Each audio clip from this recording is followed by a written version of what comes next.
दोस्तों, आज हम चले आए गुजरात के द्वारका भेंट। द्वारका भेंट का अर्थ होता है भेंट द्वारका। इसका मतलब द्वारका का उपहार या द्वारका द्वीप है। यह कच्छ की खाड़ी में स्थित एक द्वीप है जो द्वारका के तट से लगभग 25 किलोमीटर दूर है। ऐसा माना जाता है कि यहीं भगवान श्री कृष्ण अपने शासन काल के दौरान निवास करते थे और उन्होंने अपने मित्र सुदामा से यहाँ भेंट की थी, इसलिए इसे भेंट द्वारका भी कहते हैं।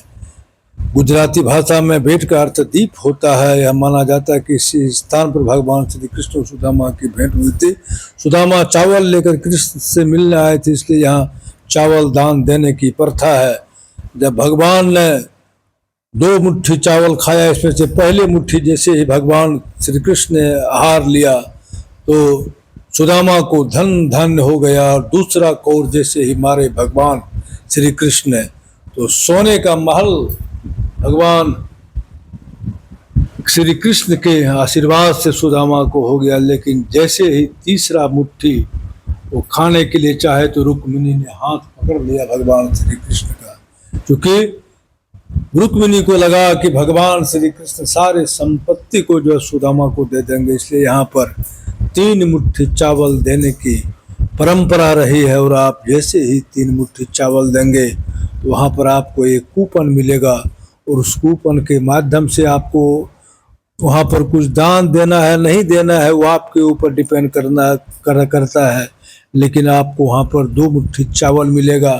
एक पहले मुट्ठी चावल को आप जहाँ पे आपका भंडार है वहाँ पर रखिए, और दूसरी मुट्ठी चावल जहाँ पर आप चावल रखते हैं आपके घर में आनंद ही आनंद होगा, वहाँ पर किसी तरह का कोई दिक्कत नहीं होगा। इसलिए ये भेंट द्वारका कहा जाता है।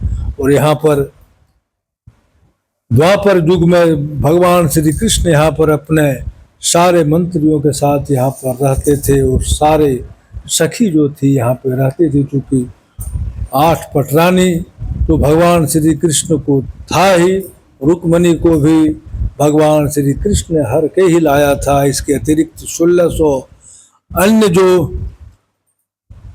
नकासुर नामक राक्षस ने जो हर करके ले गया था, उसे जब छुड़ा के लाया तो उन 1600 को भी भगवान श्री कृष्ण ने अपना लिया, क्योंकि उसका कोई